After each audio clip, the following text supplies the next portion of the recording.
Assalamualaikum warahmatullahi wabarakatuh.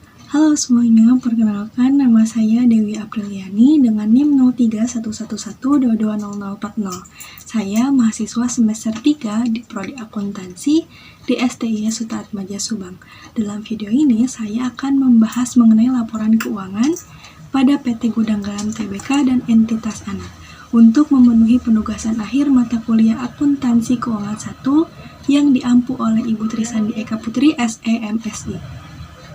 Nah, PT Gudang Garam Tbk dan entitas anak ini adalah salah satu industri rokok terkemuka di tanah air yang telah berdiri sejak tahun 1958 di Kota Kediri, Jawa Timur. Namun pada video ini saya hanya akan membahas mengenai laporan keuangannya di tahun 2022 antara lain 1 laporan posisi keuangan, 2 laporan laba rugi, 3 laporan perubahan ekuitas, dan 4 laporan arus kas. Nah, laporan keuangan konsolidasian ini disusun dengan standar akuntansi keuangan di Indonesia atau SAK. Laporan keuangan konsolidasian disajikan dalam jutaan rupiah yang disusun atas dasar akrual, kecuali yang dinyatakan lain. Yang pertama ada laporan posisi keuangan konsolidasian dalam jutaan rupiah. Asetnya terdapat ada 2, ada aset lancar dan aset tidak lancar. Dalam aset lancar dapat kas dan setara kas. Jadi setara kas itu adalah kepemilikan instrumen keuangan yang mudah diubah menjadi uang tunai.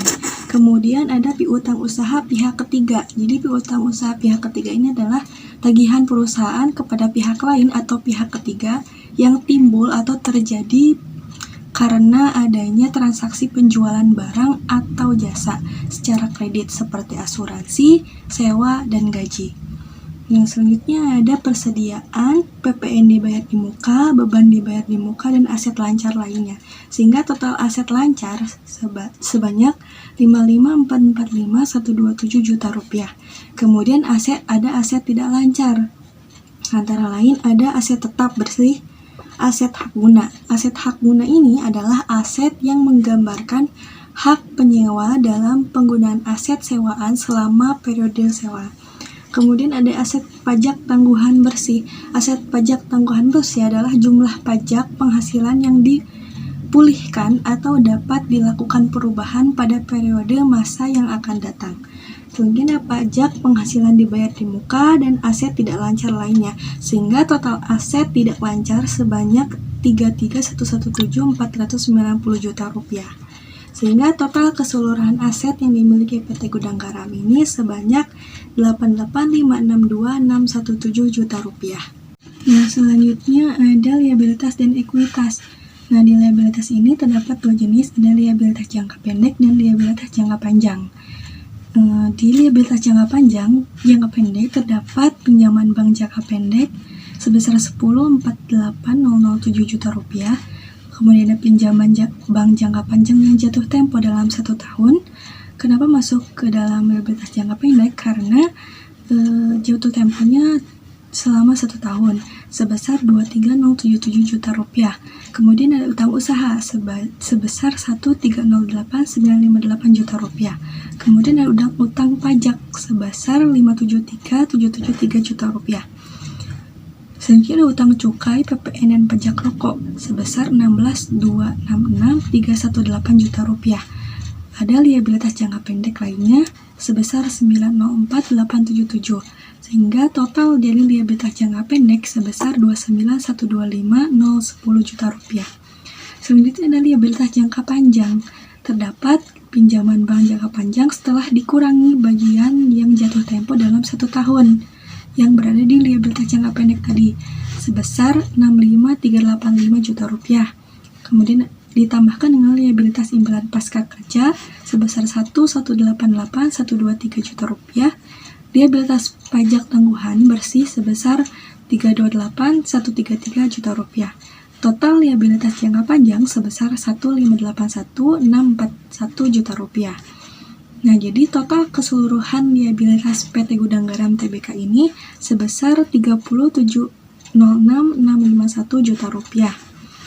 Kemudian ada ekuitas. Modal saham nilai nominalnya itu sebesar Rp500 penuh. Kemudian per sahamnya ada modal dasar sebanyak 2.316.000.000 per saham, dan modal ditempatkan dan disetor penuh itu sebanyak 1.924.088.000 saham. Sehingga total dari modal sahamnya ada 962.044 juta rupiah. Kemudian ada agio saham sebesar 53.700 juta rupiah, dikurangkan dengan selisih transaksi dengan pihak non-pengendali sebesar 33.379 juta rupiah. Ditambahkan dengan saldo laba. Saldo laba ini terdapat dua, ada yang dicadangkan dan belum dicadangkan. Sehingga ekuitas yang dapat diatribusikan kepada pemilik entitas induk itu sebesar 57.855.897 juta rupiah. Ditambahkan dengan kepentingan non-pengendali ada 69 juta rupiah. Sehingga total ekuitas PT Gudang Garam ini sebanyak 57.855.966 juta rupiah. Nah, untuk total keseluruhan liabilitas dan ekuitas ini sebesar 88.562.617. Total ini sama dengan total keseluruhan aset dari PT Gudang Garam Tbk. Untuk laporan posisi keuangan, kas dan setara kas meliputi kas di bank, dan deposito berjangka yang jatuh temponya tidak lebih dari 3 bulan dan dari tanggal perolehannya. Kas ini berupa rupiah dan valuta asing. Kemudian persediaan. Nah, persediaan pada biaya perolehan barang dagangan dihitung dengan metode FIFO, yaitu first in first out, di mana barang yang pertama masuk maka barang tersebut yang pertama keluar. Kemudian biaya perolehan bahan baku atau pembantu, suku cadang, dan keperluan pabrik dihitung dengan metode rata-rata. Kemudian adalah aset lancar lainnya meliputi uang muka pembelian persediaan, deposito berjangka, dan lain-lain. Kemudian aset tetap meliputi tanah, bangunan, mesin, dan peralatan, dan sebagainya. Kemudian aset tidak lancar lainnya meliputi uang muka pembuatan aset tetap. Nah, untuk pendapatannya sebesar 124.682.692 juta rupiah, dikurangkan dengan biaya pokok penjualan sebesar 113.587.089 juta rupiah, sehingga menghasilkan laba bruto atau laba kotor sebesar 11.095.603 juta rupiah. Kemudian ada pendapatan lainnya sebesar 151.740 juta rupiah, dikurangkan dengan beban-beban, antara lain ada beban usaha, beban lainnya, dan ada rugi atas kurs bersih, sehingga menghasilkan laba usaha sebesar 3.908.926. Nah, laba usaha ini dikurangi dengan beban bunga sebesar 262.405 juta rupiah, menghasilkan laba sebelum pajak penghasilan sebesar 3.646.521 juta rupiah. Kemudian dikurangkan lagi dengan beban pajak penghasilan sebesar 866.779 juta rupiah, menghasilkan laba bersih sebesar 2.779.742 juta rupiah. Kemudian harus ada penghasilan komprehensif lainnya, itu dari pos-pos yang tidak akan pernah direklasifikasi ke laba rugi. Jadi pos-pos yang tidak akan pernah direklasifikasi ke laba rugi adalah bagian dari ekuitas pemegang saham. Salah satunya adalah pendapatan komprehensif lainnya ini dihasilkan dari pengukuran kembali liabilitas imbalan pasti dikurangkan dengan beban pajak penghasilan atas penghasilan komprehensif lain.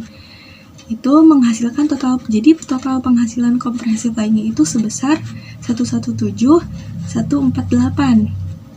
Nah, ditambahkan dengan laba bersih tadi sehingga total penghasilan komprehensif itu sebesar 2.896.890 juta rupiah. Kemudian ada laba yang dapat diatribusikan. Nah, laba yang dapat diatribusikan adalah bagian dari laba bersih suatu perusahaan yang dapat dihubungkan kepada pemegang saham. Nah, diatribusikannya ini kepada pemilik entitas induk dan kepentingan non-pengendali, sehingga menghasilkan 2.779.742 juta rupiah. Kemudian ada total penghasilan komprehensif yang dapat diatribusikan kepada pemilik entitas induk dan kepentingan non-kemendali sebesar 2.896.890 juta rupiah. Jadi laba per saham, dasar, dan dilusian dalam rupiah penuh terdapat 1445. Nah, dilusian ini adalah ukuran laba bersih per saham yang dihitungkan potensi efek dari sekuritas keuangan yang dapat dikonversi atau opsi saham yang belum dilaksanakan. Untuk laporan laba rugi ini berbentuk multiple step karena terdapat pendapatan utama dan pendapatan lainnya, dan labanya pun tidak langsung ke laba bersih, melainkan banyak step dari laba tersebut. Yang pertama, pendapatan utama merupakan penjualan atau pendapatan usaha bersih setelah dikurangi retur dan potongan penjualan. Kemudian pendapatan lainnya didapatkan dari dikurangkan dengan bebannya dibagi menjadi dua, yaitu yang pertama ada beban penjualan dan beban umum dan administrasi. Untuk beban penjualan meliputi transportasi, beban pengangkutan, beban iklan, promosi, dan beban pemasaran lainnya. Kemudian beban umum dan administrasi meliputi beban utilitas, perjalanan dinas, pemeliharaan, asuransi, dan lain-lain. Selanjutnya ada laporan perubahan ekuitas pada PT Gudang Garam Tbk. Saldo pada tanggal 31 Desember 2021, modal sahamnya sebesar 962.044 juta rupiah. Agio sahamnya sebesar 53.700 juta rupiah dan dikurangkan dengan selisih transaksi dengan pihak non pengendali sebesar 33.379.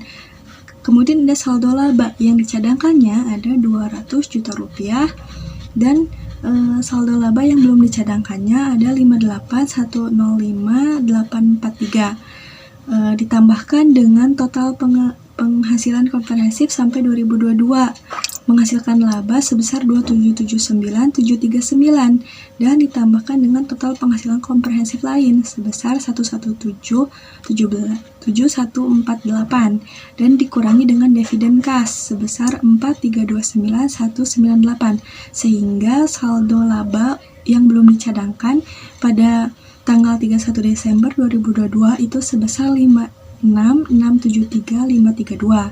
Kemudian total dari keseluruhan ekuitas itu pada tanggal 31 Desember 2021 sebesar 59.288.208 ditambahkan dengan total penghasilan komprehensif sampai 2022 menghasilkan laba 2.779.739 ditambahkan dengan total penghasilan komprehensif lain sebesar 117.148 dan dikurangi dengan dividen kas sebesar 439.189 sehingga saldo pada tanggal 31 Desember 2022 sebesar 57.855.897 juta rupiah. Yang terakhir ada laporan arus kas konsolidasian, yaitu terdapat 3 aktivitas. Yang pertama ada arus kas dari aktivitas operasi.